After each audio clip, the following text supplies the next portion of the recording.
kenari itu nggak pernah ikat janji, nggak bakalan mengkhianati hasil kalau kita bersungguh-sungguh untuk mengurusnya.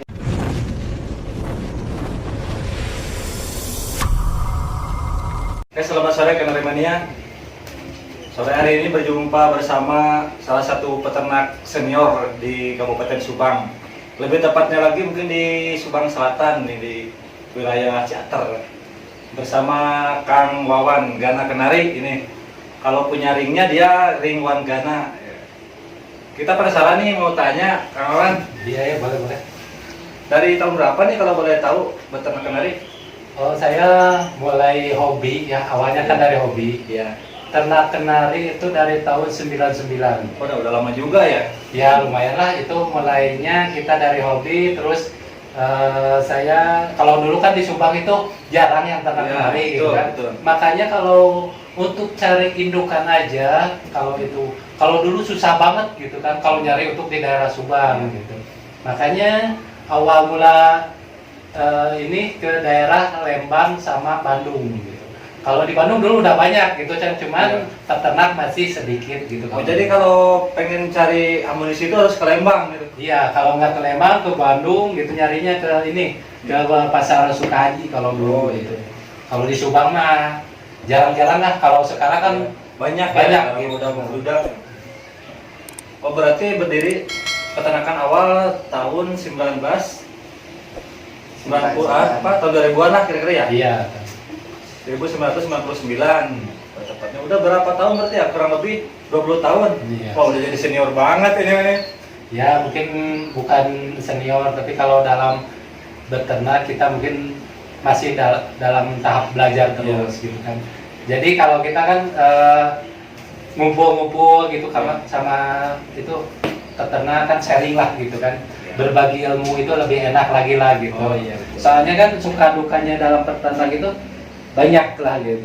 Nggak mungkin satu orang langsung ternak langsung sukses, nggak bisa gitu.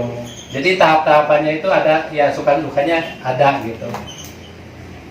Kalau boleh tahu nih motivasi awalnya pengen ternak kenari itu seperti apa tuh?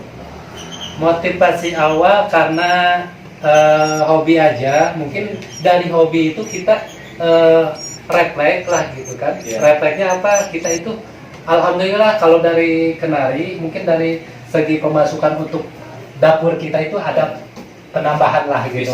Bisa dikatakan bisa jadi sumber mata pencaharian gitu ya. Itu bisa untuk masa buat usaha lah gitu kan. Soalnya kan emang kalau mata pencaharian setiap ininya nggak mungkin bisa difokuskan, nggak mungkin bisa, karena itu kan tergantung kitanya aja bisa mengurus ternaknya gitu kan. Ada juga kalau banyak orang mungkinnya dijadikan pokok perekonomian dari ternak kenari, emang bisa juga gitu kalau kitanya telaten gitu. Oh ya, berarti kunci utama harus yang satu konsisten, yang kedua ketelatenan itu ya, untuk mencari konsistensi. Ciri indukan yang bagus buat jadiin materi ternak itu yang seperti apa kan? Kalau indukan yang bagus, kalau yang saya ini ya suka mungkin diambil lah gitu ya. Kalau mau beli ciri-cirinya dari segi badan yang sehat, terus suaranya nggak serak, geraknya lincah, terus sekarang bulunya yang nggak ngembang lah kayak gitu. Kalau itu yang ciri-cirinya pasti bulu itu sehat gitu. Kalau yang utamanya makan bagus lah gitu. Oh iya. Berarti geraknya, dilihat dari geraknya juga udah kelihatan ya kalau sehatnya ya? Udah, itu pasti lebih ini lagi dari gerak loncatnya lah kalau burung gitu kan. Kalau buat indukan pejantan tuh yang bagus seperti apa yang buat jadiin pejantan? Kalau untuk pejantan sih maaf gitu kan, bukannya ini, karena seringnya gini kalau untuk pejantan burung itu ada yang suaranya bagus, gacor, ngerek, tapi pas dikawinin nggak ngisi gitu kan. Nah di situ kan harus jelinya. Dari burung itu kekurangannya apa? Dari segi makanan mungkin, dari perawatan apa gitu. Kalau burung yang sehat gitu kan, kalau yang sekarang kebanyakan itu apalagi di cuaca dingin lah di sekitaran di Ciater di sini gitu. kebanyakan itu burung itu yang serak gitu, yang kalau bahasa itunya cekreh lah gitu. Nah itu kadang-kadang sulit diobatinnya gitu. Kalau sekarang kita obatin terus mungkin sembuh, nah kena itu pasti gitu lagi gitu. Nah sepertinya indukan kayak gitu udah jangan diambil gitu aja kalau untuk para peternak gitu. Ini saya pernah dengar nih dari salah satu peternak juga nih, katanya kalau kenari itu rentan dengan penyakit pernapasan itu. Yang dimaksudkan penyakit pernapasan itu apakah kayak orang asma apa gimana itu burungnya? Ya itu mungkin kayak sama kayak asma gitu kan. Kalau menurut kalau persamaan lah kayak penyakit manusia itu asma gitu kan. Dari ini juga kalau mau pingin tahu gitu kan, burung sehat atau enggak cekrenya, kita ambil aja bang gitu kan. Kita diambil terus kita deketin ke kuping gitu kan. Ya itulah intinya. Terus kalau di ini juga dipegang, kita buka, ditiup juga, pernapasannya itu udah nggak teratur lah dan di badan Mas-masan gitu ya, iya. mas-masan. Oh gitu ya. Berarti ada perbedaan dari segi napasnya juga, kalau nggak siap itu mas-masan berarti ya? Iya. Jadi ininya nggak inilah, dan di paruhnya juga kelihatan lah mangap-mangapnya gitu kan, nggak teratur, nggak kayak burung sehat gitu. Kebanyakan kenari itu dari luar gitu. Iya. Nah, untuk mengantisipasi cuaca ataupun pakan biasa dari luar, kita menyesuaikan ke dalam negeri gitu. Trik-triknya mungkin ada itu. Kalau kita semacam begitu aja tanpa mengetahui trik-trik ataupun tata cara pakannya, tata cara penjemuran itu kan harus sesuai, harus bisa mengondisikan dengan cuaca yang dari luar. Seperti apa itu trik-triknya itu? Kalau trik dari itu mungkin kita itu 50-50 kalau dari segi pakan gitu kan. Nggak mungkin bisa langsung sekarang ganti nih pakan sama yang lokal gitu, nggak mungkin bisa gitu.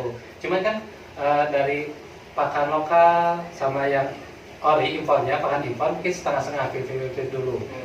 Biar apa, nanti kan burung juga kalau kelamaan kan bisa mencicipi yang jadi pakannya lokal kemakan, pakan yang impor kemakan. Nah, nantinya kalau udah terbiasa berapa, mungkin nggak mungkin langsung bisa adaptasi seminggu atau sebulan, itu nggak mungkin bisa gitu. Jadi itu dengan waktu yang tidak ditentukan gitu. Nanti kelamaan mungkin udah kebiasaan gitu. Berarti yang paling aman itu kita cari yang udah menetas di daerah kita, berarti itu yang lebih aman dari segi pakan ataupun cuaca, itu lebih aman untuk rentan dalam penyakitnya itu. Iya, soalnya gini kan, kalau maaf gitu kan, bukan yang ini menggurui yang senior gitu ya. Mungkin kalau dari yang pernah saya pengalaman gitu, pengalaman dari penanganan yang kenari yang sakit, ya yang impor gitu kan, pernah lah gitu kan. Betul. Itu lebih sulit lagi. Soalnya kalau nggak bisa sekali burung sembuh, yang kedua kalinya tumbang terus. Apalagi kalau keadaan burung yang udah badannya udah nyiler gitu ya, itu sulit sekali untuk ditangani. Tapi nggak menutup kemungkinan untuk sembuh lagi, tapi kebanyakan yang saya alami tumbang. Jadi kalau yang paling utama kita cari indukan ataupun pejantan itu, yang paling utama harus posisi posturnya yang gemuk berarti ya, yang sehat dari luarnya gitu. Kemungkinan rentan dari penyakitnya kurang gitu. Daripada kita ngambil posisi burung yang dari luar udah kurang fit di bawah kita, itu minim sekali untuk bisa berkembang di sini mungkin ya, seperti itu. Iya. Kebanyakan kalau yang burung dari luar yang kita harus cari untuk indukan. Betul. Ya, ini mah sharing aja ya. Iya, betul. Yang utama itu lihatnya dari badan. Betul. Badannya gemuk, ya yang ini. Terus yang kedua ke telur puyuh. Kalau burung ori impor telur puyuh udah bagus makannya, itu lebih bagus lagi. Soalnya apa? Buat nanti kita untuk makan bahan makanan lokal, bila mana suatu saat burung sakit juga, insya Allah lah gampang ditanganinya gitu.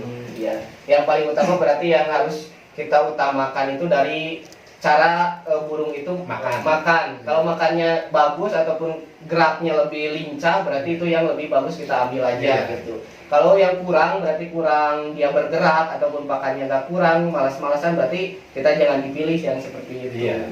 Ya mungkin kita harus seleksinya di situ aja. Iya, betul. Soalnya kan kalau ini ya maaf gitu kan, rentan lah gitu kan. Apalagi kalau untuk peternak awal kita mungkin dari segi dari segi budget untuk ininya, kalau mau lari ke burung impor kan Iya, betul. susah Susah gitu kan. sekali. Susahnya apa Harganya. bila mana terjadi mama kan, kalau burung itu mati gitu kan harganya kan lumayan lah gitu kan. Untuk peternak kecil seperti kita kan otomatis kalau untuk modal sekali mah udahlah gitu kan. Jadi untuk mengumpulkan mendapatkan kenari kembali agak lama gitu. Iya. Prosesnya seperti Hanya itu. modalnya juga kan kalau kita mah peternak kecil terbatas lah gitu. Betul. Dan kedua ini yang saya menjadi penasaran gitu mengenai kenari itu, kita yang paling utama dari paling utama itu warna. Gimana itu? Apakah kita harus warna apa saja bisa masuk dalam peternakan ataupun ada kriteria warna-warna yang perlu dipilih lebih bagus gitu? Kalau itu kan ini tergantung konsumen ya gitu kan. Soalnya kan kalau konsumen macam-macam kesukaannya gitu. Kalau yang dari dulu juga saya pernah, kalau dulu mainnya kan black red intensif, Iya, betul. kayak gitu kan. Nah terus lagi booming kayak gitu, kita kalau bisa ikutin gitu kan. Kalau kita mau ngejar rupiah lah gitu kan. Apa yang lagi booming kita ikutin aja gitu. Tapi kebanyakan kan kalau kita kebanyakan yang pembeli kan dari luar-luar lah gitu kan. Soalnya kita itu kan memfasilitasi itu bukan untuk kalangan orang tertentu aja gitu. Banyak yang penghobi yang lain dengan warna-warna yang lain gitu. Jadi trik yang paling utama kita lihat dulu pasaran mungkin ya gitu. Pasarannya lagi ramai warna apa, berarti kita harus bisa menyesuaikan peternak itu seperti itu. Pasarannya lagi ramai warna, berarti kita ambil yang warna juga seperti itu. Biar dalam pemasarannya lebih lancar mungkin ya seperti itu. Biar nggak sulit lah. Tapi kan kalau untuk pemikiran saya gitu kan, yang saya alami dari dulu, kenari itu mau warna apa tetap aja laku gitu kan. Jadi kalau ini motivasi aja betul. untuk kedepannya, jangan takut kenari nggak laku lah. Soalnya emang segala sesuatu juga kan ada pasarannya. Betul. Waktu saya sampai anakan kenari sampai 25.000 yang lokal, tapi tetap aja saya pertahanin. Karena apa?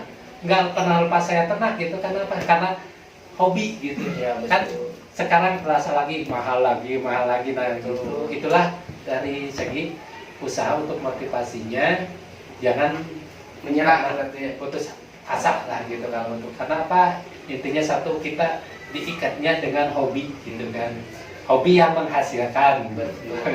Berarti kita harus cari dulu, kalau kita udah hobi kita bisa lebih telaten dalam pemeliharaannya, dan mungkin hasil pun gak bakal mengkhianati atau mengecewakan. Punya moto, mungkin motonya seperti apa nih peternakan? Kalau moto untuk kita lah, slogan lah gitu Ya, kan, untuk bahasa ininya, kalau menurut kenari itu nggak pernah ingkar janji, nggak bakalan mengkhianati hasil kalau kita bersungguh-sungguh untuk mengurusnya gitu Wis, kan.